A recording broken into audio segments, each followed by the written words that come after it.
يا أيها الذين آمنوا كتب عليكم الصيام كما كتب على الذين من قبلكم لعلكم تتقون. Аса маңызды нәрсені айтқым келіп отыр. Рамазан айы жылдам өтуде. Маны пікірлеңіз. Екінші 10 күндігіңіз алғашқы 10 күндігіңізге қарағанда артық болуы керек. Ал соңғы 10 күндігіңіз ғажап болуы керек. Түсінікті ме? Соңғы 10 күн ғажап болуы керек. Ескеретін нәрсе осы Рамазан түндері өте қысқа. Азанда сәресін ішкесін, таңғы намазы оқығасын, ұйықтаңыз. Таң намазы кіре салысымен оны оқып, бірден ұйықтаңыз.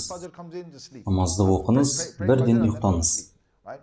Таң атқанша мүмкін 4-5 сағатта ұйықтарсыз. Бірақ жұмыстан келгесін тағы 2 сағатта ұйықтаңыз. Немесе 1 сағат. Ұйқыңызды реттеп алыңыз. Кейін түні бойы ұйықтамаңыз.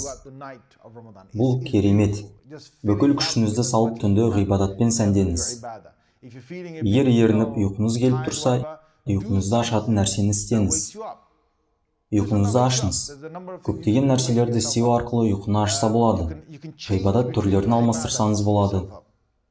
Құран оқыңыз, кейін намаз оқыңыз, намазға тұрғанда ұйқыңыз ашылады. Егер шаршап тұрсаңыз, онда басқа нәрсе істеңіз. Не істей аласыз? Рамазан түні маңызды болғандықтан, құлшылықтың басқа түрін істеңіз. Тіпті азап сусын ішіңіз, денеңізді қуаттаңыз. Егер ұйқыңыз ашылмай шаршап тұрсаңыз, онда терезеден басыңызды шығарыңыз.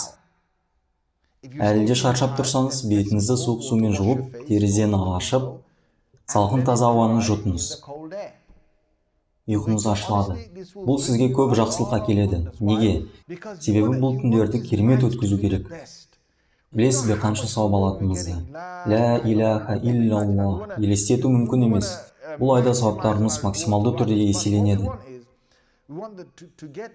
Алғашқы 10 күндіктен екінші 10 күндігіміз артық болу керек. Ал соңғы 10 күндігіміз ғажап болу керек. Себебі бұл түндердің бірінде қадір түні бар. Сондықтан барымызды салуымыз керек. Сонымен қандай құлшылық істейміз? Алғашқы 10 түнде жасаған құлшылықтарымыз бар шығар. Екінші 10 түнде нәпілді арттырған болармыз. Ал соңғы 10 түн құлшылыққа лық толы болуы керек. Сондықтан ояу болыңыз. Соңғы 10 түнде ояу, құлшылықта боламын деп шешіңіз. Егер мешітте итикаф ете алсаңыз, тіпті жақсы. Мешітте итикаф етіңіз. Егер ондай мүмкіндік болмаса, Рамазан айының соңғы 10 түнінде ояу, құлшылықта болуыңыз керек. Себебі соңғы 10 түннің бірі 1000 айдан артық болған қадір түні. 1000 айдан артық. Яғни ол түні жасайтын ғибадатымыз 83 жыл 4 ай бойы жасалған ғибадаттан артық болады. Көбіміз ол жасқа жете де бермейміз. Бұл сауап бізге керек, достарым. Бірнеше түн ғана. Алла Құранда Бақара сүресінің 184 аятында санаулы күндер, бірнеше күн ғана дегеніміз бар болғаны бірнеше күн ғана. Осы күндердің себебімен Аллаға қатты жақындаймыз. Түндерде ояу, құлшылықта болғанымыз себепті. Енді бұл түндерде құлшылық істерден алдын басымыздағы түрлі ойлардан арылуымыз